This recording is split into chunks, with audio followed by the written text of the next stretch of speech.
So again, for the continuation of responsible accounting and segment evaluation that focuses naman sa economic value added. Ito pa rin yung problem 3 kanina.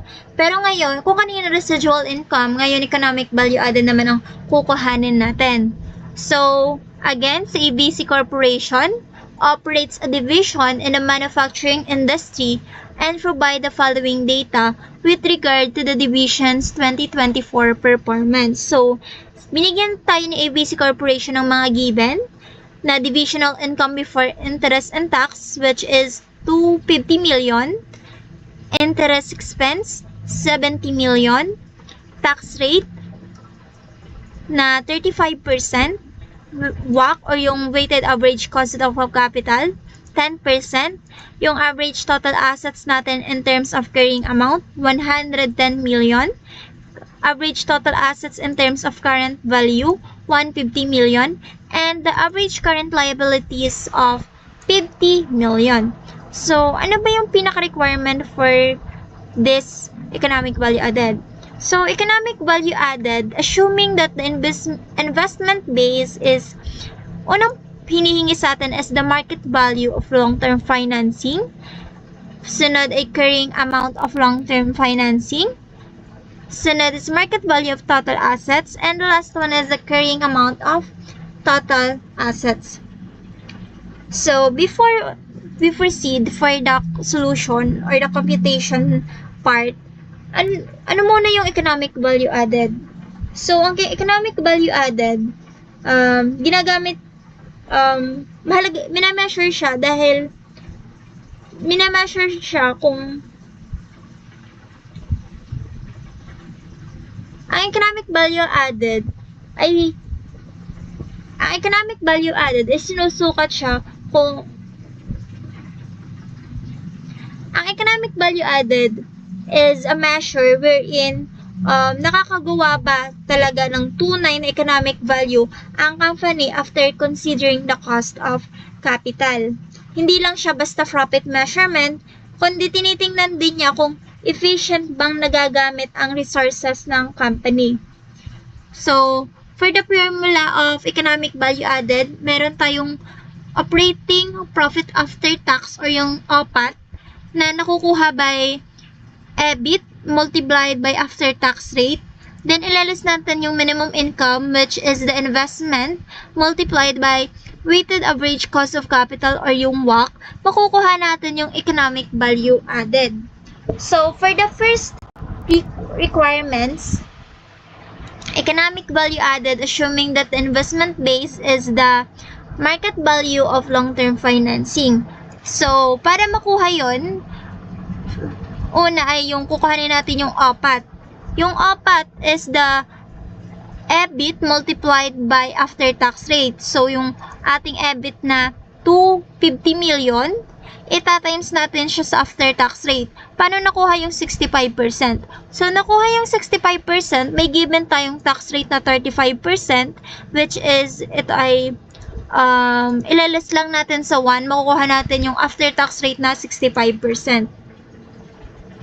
So, 250 million multiplied by 65%, makukuha natin yung OPAT na 162,500,000.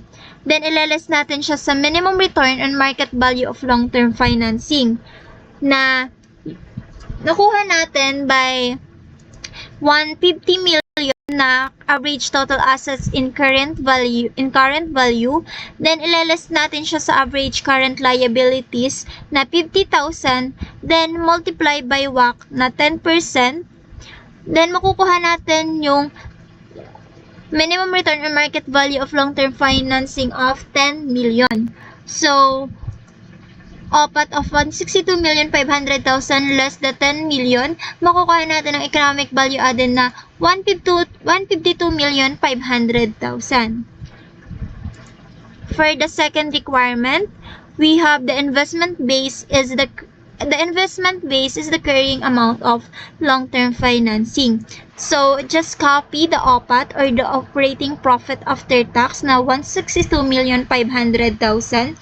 Then, ilalis natin yung minimum return on carrying amount of long-term financing. Nakuha natin siya by our average total assets and carrying amount of 110 million. Then, ilalas naman natin siya sa average current liabilities natin na 50 million and multiplied by WACC, weighted average cost of capital of 10%, makukuha natin yung 6 million. So, we have the OPAT of 162,500,000 less ang 6 million. Makukuha natin yung economic value added na excuse me. So, by OPAT of 162,500,000, less natin yung minimum return and carrying amount of long-term financing na 6 million, makukuha natin yung economic value added na 156,500,000. So, for the third requirement, meron tayong investment base is the market value of the total assets. So, just copy again the OPAT na 162,500,000. Then, ilalas natin yung minimum return on market value of long-term assets. So, yung, paano nakuha to? Nakuha to by, meron tayong current average total assets in current value na 150 million. Multiplied lang natin siya sa ating WACC na 10%, makukuha natin yung 15 million. So, OPAT of 162,500,000 less the 15 million, makukuha natin yung economic value added na 147,500,000. So, for the last requirement, we have the investment base is the carrying amount of the total assets. So, just copy again the OPAT na 162,500,000. Then, ilalas lang natin yung minimum return and carrying amount of long-term assets na 110 million dito sa average total assets and carrying amount. I-multiply lang natin siya by 10% of weighted average cost of capital, makukuha natin yung 11 million na minimum return on carrying amount of long-term assets. So, we have the OPAT of 162,500,000 less the 11 million, makukuha natin yung economic value added na 151,500,000. So, ibig sabihin, pag positive ang economic value added natin, mas mataas ang earnings kaysa sa cost ng capital. Kaya, value creating ang operations ng ating company. Kapag negative naman, ibig sabihin, hindi sapat ang return para ma-recover ang cost ng investment. So, sa problem na ito, kinompute natin ang economic value added gamit ang iba't ibang investment base. Tulad ng market value, carrying amount, pati na rin yung market and carrying amount of total assets. So, bakit ba ito ginagawa? Ginagawa ito para makita ng management ang performance ng division from different perspective at magkaroon ng mas comprehensive evaluation ang ating company. So, that's all for the problem 3 of responsibility accounting and segment evaluation. Thank you.